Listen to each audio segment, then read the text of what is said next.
Assalamualaikum warahmatullahi wabarakatuh. Perkenalkan, nama saya Muhammad Safwan Saifullah Pakaya, peserta Latsar CPNS gelombang 3, angkatan 23, kelompok 2, Kementerian Agraria dan Tata Ruang Badan Pertanahan Nasional, jabatan penata pertanahan ahli pertama.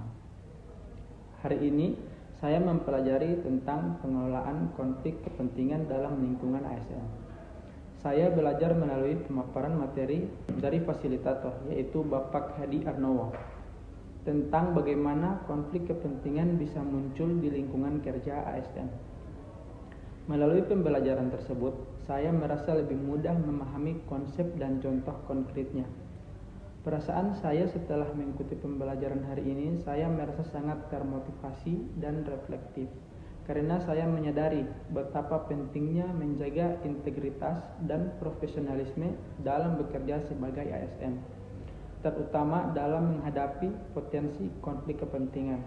Dari pembelajaran hari ini, saya memahami bahwa konflik kepentingan terjadi ketika kepentingan pribadi, keluarga, atau kelompok tertentu dapat mempengaruhi objektivitas ASN dalam menjalankan tugas publik. Jenis-jenis konflik kepentingan mencakup yang pertama ada mengambil keuntungan pribadi dari jabatan. Yang kedua ada nepotisme. Yang ketiga ada penerimaan hadiah atau yang disebut dengan gratifikasi. Yang keempat ada penggunaan informasi jabatan untuk kepentingan pribadi. Dan yang kelima ada perangkapan jabatan yang dapat memengaruhi netralitas. Proses pengelolaan konflik kepentingan meliputi beberapa tahap.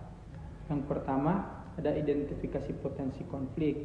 Yang kedua, pelaporan secara terbuka. Dan yang ketiga, ada penilaian oleh atasan atau unit pengawasan. Dan yang keempat, ada pengambilan langkah pencegahan atau penanganan agar tidak terjadi pelanggaran etik. Namun, saya masih belum sepenuhnya memahami tentang internalisasi budaya bebas konflik kepentingan, yaitu bagaimana membangun nilai, sikap, dan budaya organisasi yang benar-benar menolak praktik konflik kepentingan di setiap level ASN. Kendalanya, saya masih sulit menemukan contoh nyata penerapan budaya bebas konflik dan bagaimana mengukur keberhasilannya.